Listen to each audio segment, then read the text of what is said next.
What's up guys, Joe Fileman here, back with another installment from my channel, Rolling in Crypto. Today is April 11th of 2018 and I'm very excited to bring you guys this video on Blocnation. So those of you who are not already informed, Blocnation is the first DICO in history.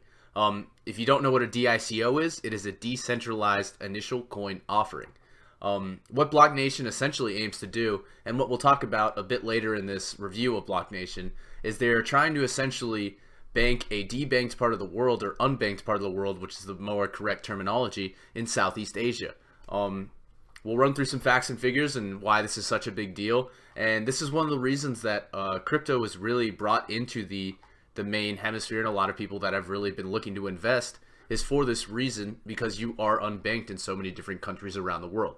So what is Blocnation? What they aim at doing is unlocking the lifestyle payment ecosystem in Asia through blockchain innovation. So, introduction to Blocnation. Blocnation is extremely excited to announce their partnership with the Komodo platform. As you guys know, I'm an extremely big fan of Komodo. Everything that they have and offer on the Komodo platform is definitely revolutionary to me, and the first DICO is just the first step of what this amazing project is going to bring to the crypto markets.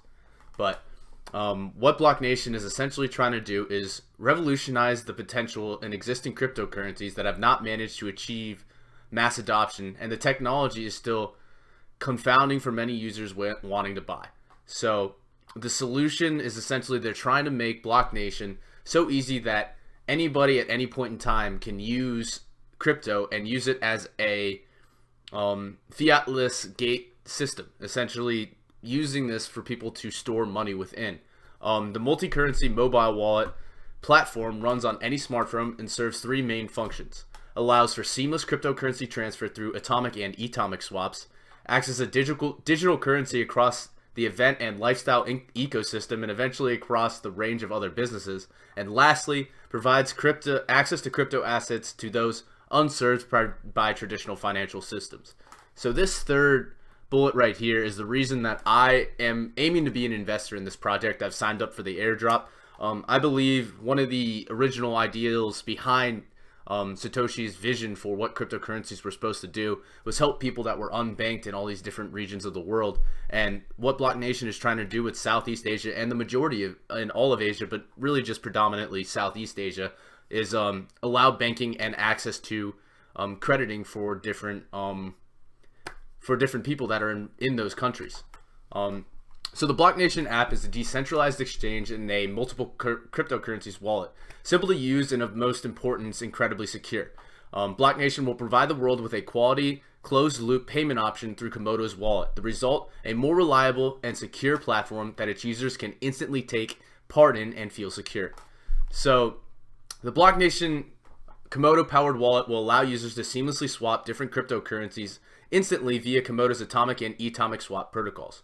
So, as we know, Komodo has, since 2014, been able to do atomic swaps across a number of different cryptocurrencies, and it's a really hot topic right now for different cryptocurrencies that were stepping into the atomic swap space. For example, Loopring and some of the other ones are really catching some real media attention and a number of investors as of late for their projects. Komodo is the lead person in this idea and the first project to really do it and do it successfully. And not only that, they're building out their exchange on the atomic swap and these protocols that they've designed in order to make these atomic swaps completely available. As of late, Komodo itself has actually been doing a redesign so that the barter decks will be so easy that your grandmother can literally use it, is what I've seen talked about between a number of the different communities that are investing in Komodo. And that's hugely important as a part of bridging the gap for decentralized exchanges and everyday users. Working with Blocnation's exclusive rollout partner, Pouchnation. So this is a incredibly interesting idea as well, because Pouchnation, as we'll talk about a little bit later in the video, has already been offering digital payments at the festivals and different events that they've been taking part in. But the Blocnation wallet will provide its users with alternative and more efficient methods of the payment within Pouchnation's ecosystem of events and venues, as we just said. This provides a host of real-world applications for the currency and allows for secure, instantaneous transactions for event and venue guests.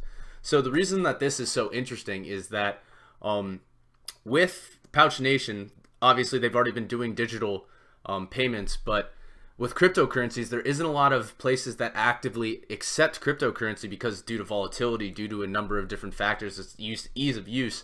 This is actually going to allow for people to use cryptocurrency and see how easy and quickly it can be done in comparison to maybe using a dollar or a yen, anything that's within the Asian markets, you know? So using currency or cryptocurrency rather than that for the instantaneous transactions, the quick sidechain use of Komodo, and all these different things that we really see as cryptocurrency investors now being brought into the public's eye.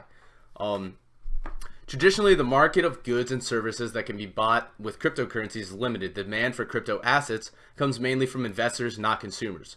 So, as we know, most economies are based around the consumption of goods and not just around the investors, obviously. So what we really need in order to vitalize this crypto market is consumption by people that are actively using it to buy and sell different goods. Pouch Nation has been digitizing currency for use across its platforms for hundreds of events across the past 4 years, along with its strategic partners.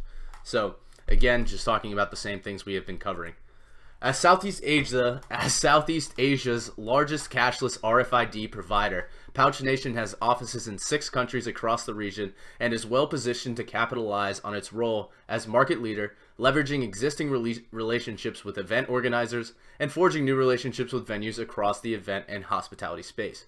So as Pouch Nation that has already been using these digitized assets get more and more recognition, hopefully, and this is obviously speculative at this point in time, that we'll continually be able to move into new venues and offer this same service to a number of different events as well.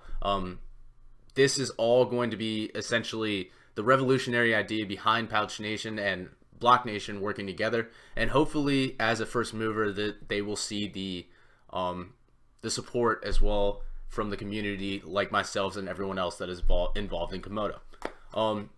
Blocnation wants to revolutionize the way that people pay for their goods and services. Traditional payment methods are due for disruption, and Blocnation is uniquely positioned to do so. Blocnation will allow all people to take advantage of the benefits of distributed ledger technology. So at any point in time, people can already use it, but the main bridge that they're trying to make is between myself and everybody watching this video that obviously are looking to be investors in cryptocurrencies, taking it and allowing people to essentially, who don't understand crypto, consume the cryptocurrencies using the cryptocurrencies. So both Blocnation and Komodo teams are committed to creating a new standard in digital payments and the first of many steps towards total financial inclusion. So unbanking or helping unbanked nations and unbanked peoples is something that I very actively care about. So I'm going to be investing and buying up Blocnation when the opportunity presents itself. Scrolling down a bit here, we can get into the actual white paper. We won't spend as much time on that. That was just a very good overview. Now we can talk a little bit about the actual facts and figures behind it. So Southeast Asia's booming events industry grew by more than 380% in 2016 and 2017. Event attendees and organizers are basically benefiting from the increased efficiencies and the technology that it brings. The penetration is under 30%, so there's still incredible profitability and upside for stepping into this market. Pouch Nation's niche market events and venues will over time be used to power the banked emerging market in Southeast Asia with the Blocnation app. So they're essentially going to piggyback on Pouch Nation in order to offer banking to all these unbanked peoples that are in Southeast Asia. Blockchain's business value add will grow to 176 billion by 2025. That is absolutely a huge potential business. We're talking an 8-year span here, for 7-8 year span here, and we should see a huge upside potential. Obviously, that's forward financial modeling, and that's completely speculative as well, based on blockchain's adoption and what it can actually do. So that's just kind of a forward financial model there, and it doesn't hold as much water until we see some actual milestones being hit with blockchain.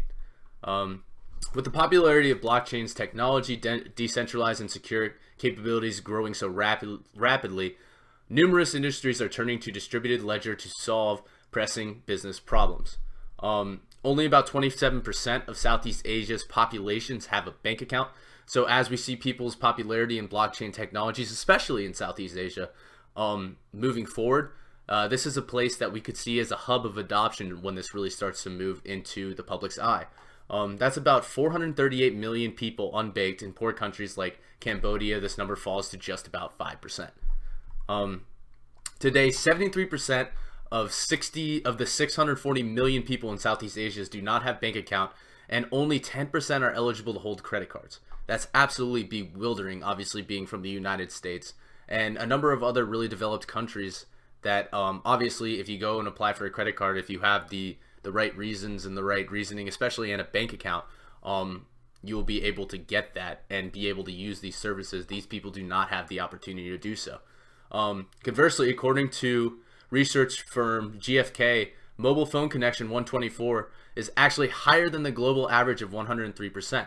So when we talk about the integration of mobile apps and the fact that people have these mobile phones but don't have connections to bank accounts, this means that there's actually a potential with the integration, if it's trusted in the public's eye, that this could be used to bank these unbanked nations. While Pouch Nation as a platform only caters to a niche group in this massive market, it provides strong go-to-market strategy, introducing cryptocurrency and blockchain technology via its offline cashless payment solution. So this means it's going to be able to work in an offline realm. That means it doesn't need at all points in time to be online in order to make these transactions, which is awesome as well. Growth projections show Southeast Asia's current 50 billion in gross transaction volume increasing to 220 billion by 2022. With partnership with market leaders, Pouch Nation this places Blocnation in a unique position to establish itself as one of the first cryptocurrencies and wallets widely available in the region. So, basically completely anonymous and swift. That's obviously something we've talked about with Komodo before. Blocnation will provide payment facilities to any smartphone user in the region with completely anonymous. So that's obviously something that we've been looking out for as well. There's a couple of other companies that are attempting to do something similar. ELA with their apps and bridging all these different apps together. Blocnation will obviously be in competition with them as well. There's a number of different companies that are trying to do this, but Blocknation's specific placement is the reason that I think it is potentially a huge player in that market.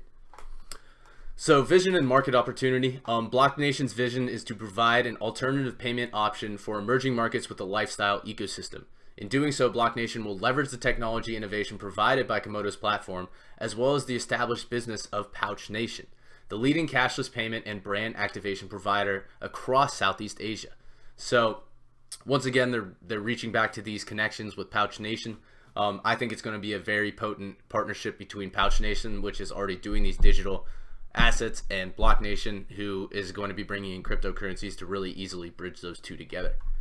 Blocknation will provide unique functionalities through its mobile app, such as direct trading of coins, storing of various coin balances, as well as real-world BNTN token utilization through Pouch Nation's community. So this is obviously going to be done through atomic swaps, atomic swaps, and then using the BarterDex platform in order to make these transactions. Technology will have measurable impact, and Blocknation will see a gradual rollout of its product, using mass participation events as key first use case to promote the Blocknation app. So this is obviously the only first stepping stone of what Blocknation is trying to do, but it's a huge stepping stone in really getting it into the public's eye. Why are payments in SEA exciting? Massive growth opportunity in digital payments. Digital payments GTV. We talked a little bit earlier on the white paper about how it's only 50 billion today and it's going to grow to 100 to 220 billion by 2022. Obviously financially forecasting, but there is a number of reasons that holds weight. Southeast Asia and emerging markets in general present several common pain points in terms of payment infrastructure. So this is something that crypto in general is trying to solve. There's obviously a number of different reasons that crypto is actually gaining such momentum, and it is because of the divisibility, obviously, unlike gold, the digitized ability, unlike currencies such as the USD and the euro. This is all common knowledge as being in a crypto investor. So we're going to skip over this just a little bit here. And so this is the BNTN token economy, kind of their the reasoning behind the token. So BNTN token sale. Token holders will sell to exchange, incentivize reserve, EO merch, and basically it runs through all the different ways that these tokens are going to be used. Down here, the BNTN token economy supports the following profiles: 1, the event goers; 2, the event producer and venue; 3, the merchant management; and then 4, traders and investors. Obviously, most people watching this video will be in that down right corner, but in order for this really to take effect the way we would like to see, we're going to need everybody to be players in this, and it completely rides on BNTN's back in order to do so. Incentive reserve. So this is something that's really interesting here for me. 25% of the BNTN token max supply is allocated to incentivizing users to fuel adoption of the Blocnation platform. So a lot of different times we see with projects, we wonder how they're going to incentivize devs and other people to come into the project. And I like to see a certain level of the allocation being put to that. 25% is a huge amount to be allocating to people actually using the project. Blocnation may seek to acquire BNTN tokens buyback once the BNTN incentive reserve is depleted. Blocnation tokens that are unsold during the token sale will be added to that reserve. So, or burned. But I would like to see it added to the reserve because I would like to see this get adopted. And I'm going to be an investor to hold long term, not to just dump and make quick money. Blocnation ecosystem, we talked about that just a little bit above. The lifestyle app, this is interesting as well. Essentially online BNTN tokens holdings and exchange. So the Blocnation platform will utilize the DICO tools and blockchain provided by Komodo. We've talked about this a bit in my group, but not so much on video. Komodo actually has all these sidechain launching, basically plug and play protocols that can be used by all these different companies that launch on Komodo, as opposed to other ICO apps, or not apps, ICO projects. And Komodo basically is one of the leading as far as what they offer for those, and if you want to look into it, it's very easy to do so. Blocnation platform will run on its own blockchain provided by Komodo, so on the side chain, with heightened security and swift transaction speed. As we know, Komodo already offers that due to DPoW and the ability to essentially make these transactions almost instant, which is crazy. Importantly, the potential of being hacked is reduced to 0 as opposed to other platforms such as Ethereum. We know this is due to the decentralized aspects behind Komodo, and the 51% attacks are just not possible. About the Komodo platform, if you want to learn more about Komodo, you can check out my video on Komodo. Delayed proof of work, I think, is one of the most interesting protocols in the space right now. We've seen some other delayed protocols with delayed proof of stake coming in recently with some other projects. Something I haven't mentioned before is that delayed proof of work is just as efficient as delayed proof of stake as of the research I've done recently. So definitely very interesting protocol to look into. Obviously BarterDEX will be a part of this as well, and the atomic and atomic swaps that we talked about. Offline world BNTN tokens utilization. So Blocknation's offline applications will be introduced to the public via Pouchnation's cashless community across Southeast Asia. So that's extremely interesting. These applications will not remove or replace existing options. BNTN will be an additional option with greater benefits than current solutions. So as we can see right here, they'll have their own mobile app loading up, and they will essentially offer more benefits for the events and venues to start out using Blocknation's tokens. This is extremely interesting. I do go to a number of festivals here, and if there was the opportunity to use cryptocurrencies, and if this is offered at some festivals that I may go to in the future, then I will definitely be using this app as the opportunity to do so. They'll be doing ticketing, payments, and basically everything that you need to do regularly for music festivals. Blocknation use case and go-to-market. Blocknation will go through a distinct 3-phase process to reach product maturity across Southeast Asian markets. Each phase will be concrete use case with benefit both from the purchasers of BN tokens as well as BN tokens offline world community users. While the first phases would leverage the support of Komodo platform as well as Pouchnation, later stages will see the product as more of a standalone and independent entity, utilizing a broader network of partners. So, as you guys know, I'm a huge supporter of Komodo. It's my favorite project in the space, and this is something I've been waiting for very heavily. Is something to really attract the masses to see all these different things that Komodo is really offering that a lot of different projects aren't. Different projects offer things like a decentralized exchange or an ICO, but not all of them within one project, which is why I think the more light and spotlight that is put on Komodo, the better and better it will do, just because it is a really, really strong project. So first, phase one, holding an exchange. Basically right now it talks about how to get your BNTN and what the use case for it is. Phase two are events. Again, it'll load in with more possibilities on how to get your BNTN, and then give you more potential uses like tickets and maybe different things inside the events and venues. And then phase three is merchants, and this is where it really, really gets interesting. This is where you can definitely get all these different things within these venues and events, where you have your third parties that essentially sell food, sell you drinks, if you want a beer, this, that, and the other within these events. Basically will be using BNTN, and that will be obviously more and more validation behind the fact that cryptocurrency can be used as a serious use case in all these different opportunities as digitized assets. So the roadmap is extremely expansive. Love to see that, especially in a project that I'm looking to invest in long term. That stretches all the way out to 2019. Some very notable parts of it are: one, second quarter of 2018, the first execution with Pouch Nation cashback via BNTN only. So that'll be literally in like a month here, which is extremely interesting. The SEA regional expansion plan, and they announced the expansion into venue vertical. That will be in the third quarter of 2018.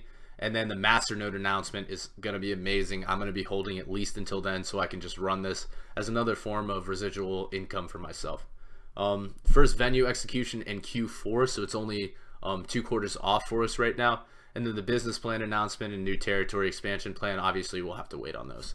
But very, very interesting, and I like that it's expanded all the way out until 2019 on their white paper. Generation event overview. If you want to look more into these about the sample DICO metrics, BNTN token allocation is what, or distribution is what we're more interested about. For purchase, the percentage allocation is 40%. The allocation in BNTN is 200,000. Incentive reserve, our 25% we already read about, is 125 million and 200 million. Sorry about that. The team gets 18%. That's a little high for me, but it's all right. The master nodes are going to be at about 10%, and then advisor bounties at 5 and 2%. So 40% are obviously going to be available to you and I.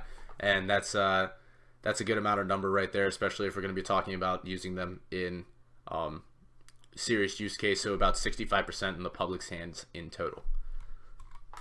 Some more about the vesting rules here.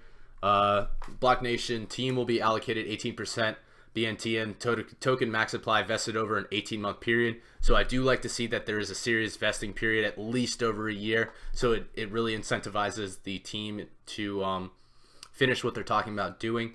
I will never invest in a project that has anything under a year vesting period. I mean, we've seen so many horror stories about projects coming out, dumping on exchanges, and then completely moving forward without doing anything. So I'm really happy to see that this vesting period is even over a year. The use of funds, Blocnation will be powered by the Komodo platform's decentralized blockchain and barter.dex, and will partner with Pouch Nation for its go-to-market strategy. Fund raised in Blocnation's DICO crowdfund will be used to buy a high-caliber team with various industry backgrounds and business experience. Blocnation will require a team of developers, marketers, operations specialists, finance experts, legal team, and sales executives. So basically they're saying that they're going to be putting all this money into R&D, which is something I can definitely get behind. So here's our team. So I pulled up something on the advisors. The team is definitely definitely a bit smaller. I looked into them a bit, but I'm more interested in the advisors for more than anything here. But first of all, Ben Fairbank, obviously the senior advisor here. Ben is obviously the general manager of Komodo. He's been there since December 2017, and they've actually made some good moves ever since then. Prasad Vanga. Prasad Vanga's experience obviously as a VC, or not obviously as a VC, I'm sorry, I've read into all of this, but as a VC at Anthill Ventures, is basically anything with startups and such like that, I like to see as part of an advisor, because going to market isn't an easy thing to do. So with Blocnation, they're obviously doing something completely new here, and having people and a list of VCs that are advising for them is huge in my opinion. The next one down is Ruben Yap.